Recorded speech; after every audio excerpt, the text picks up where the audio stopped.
Li dema guhêzên rejîma Sûriyê li parêzgeha Idlibê pêş dikevin û hejmara navçe û gundên dibin destên wan de zêde dibin, hevdîtin di navbera Tirkiye û Rûsyayê ji bo çareserkirina rewşa Idlibê berdewam in.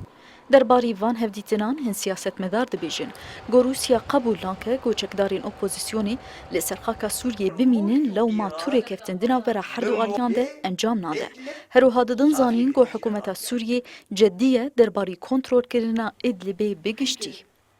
إدلب باجاركي سوريا تم مجال تنيي إلا إدلب بيت تحرير كرن وإرهابي في منطقة نمينة أم ناخوازن حربي بأردوغان ربكن ولكن أردوغان مدفوعة وتخازي جرائم أبك وقو يوميا هجوم لسر قاعدة الحميميم دبي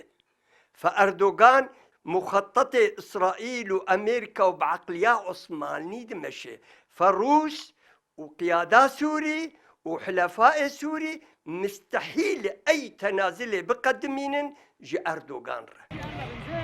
روسیا بریانه ها و لی سر زمان بردفک فرمی کرملین را گهاند بو گو روسیا پابندی رکفتنا سوچیه.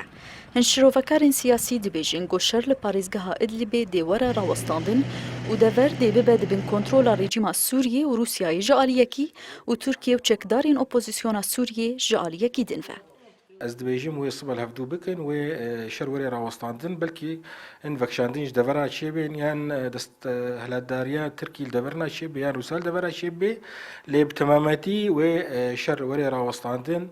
نجبر برجوندی هر دو طرفان نه ترکی و روسیا گور کرنا شر دیا و جبر ویجی تخازن شر راوستین. جبرگوشر و پفچون دی دورا کم شرده لی ادلیبی زیده دبه و هجمارا سربازین ترکی ینگو لی ادلیبی هاتنه کشتن روش بروش مزنتر دبه گوتان و ها گهشتیه پینجی و نه سربازان پیش بینه دی پینشما بیده. هفدیتن دی نوبرا ترکیه و روسیایی ده جبو گنگ شکرین وان پیش کتنان لی موسکوی وره لی دارخستن. لبازعد کردستان 24